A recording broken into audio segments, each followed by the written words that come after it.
L'ingénue aux boucles blondes marche droit devant elle, traversant prés et champs d'une allure égale. Sur sa joue suinte un filet d'argent qui brille furtivement au soleil. Elle pleure du bout de ses 10 ans, boudeuse. Et à travers ses yeux bridés, elle interroge le ciel et peut-être même le monde entier. La tristesse l'accable, son cœur est oppressé, plus même, douloureux, pire encore, blessé. Elle le sent confusément, elle en prend conscience progressivement, inéluctablement, comme une soudaine révélation tombée le jour même. Et sa peine s'alourdit au fil de ses pas. Ses pensées sont égarées, comme elles l'ont toujours été. Elle vient, une nouvelle fois, de se faire exclure de la troupe de garnement qui jouait près de sa maison. Alors, elle s'est contentée d'observer les jeux de ses camarades de loin, avant de leur tourner le dos et de s'en aller au hasard dans la campagne environnante, sans vraiment connaître l'exacte raison, dans la confusion de ses idées perturbées. À présent, elle a parcouru plusieurs kilomètres et est déjà très éloignée de son foyer. Elle arrive au bord d'un point d'eau qu'elle ne connaît pas, profond. Elle peut voir, en se penchant un peu, l'azur qui se reflète, si vaste, si beau. Et puis, en se baissant encore un peu plus, elle reconnaît son visage, si fragile, si frais. Ses larmes redoublent et tombent une à une dans l'onde à peine troublée. Pendant ce temps, on s'inquiète de son absence et les gendarmes sont alertés pour tenter de la retrouver.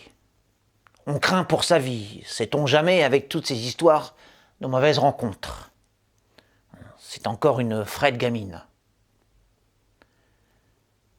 Combien de temps est-elle restée ainsi sur la rive, à scruter les nus, à plonger le regard dans le mystère de ses traits reflétés. On a retrouvé son petit corps le lendemain, enseveli sous les flots paisibles de l'étang, telle Ophélie étendue dans son mouvant linceul de cristal. Une noyade stupide, ont conclu les gendarmes. Une imprudence de pauvre gosse fugueuse. C'est ce qu'ont rapporté tous les journaux du pays. Mais qui peut réellement dire ce qui peut se passer dans la tête d'une enfant pas plus haute que ça? Qui peut affirmer qu'à cet âge, on n'a pas la sensibilité d'un adulte au point de... Selon les grandes personnes, le désespoir devrait donc avoir une majorité, une maturité, un certain nombre d'années pour être légitime. Nul n'a osé avancer cette hypothèse. En effet, on ne prête pas une telle subtilité d'émotion à une âme si puérile, si innocente. Il n'y eut aucun témoin du drame, si ce n'est le vent et le chant des oiseaux. Dans le miroir liquide, la jeune proscrite a vu son image. Elle a vraiment compris enfin, seule face à elle-même, qui elle était, pourquoi elle était si différente des autres bambins de son école. Elle s'est vue sangloter et elle a su pourquoi elle était si malheureuse. Elle n'a pas supporté.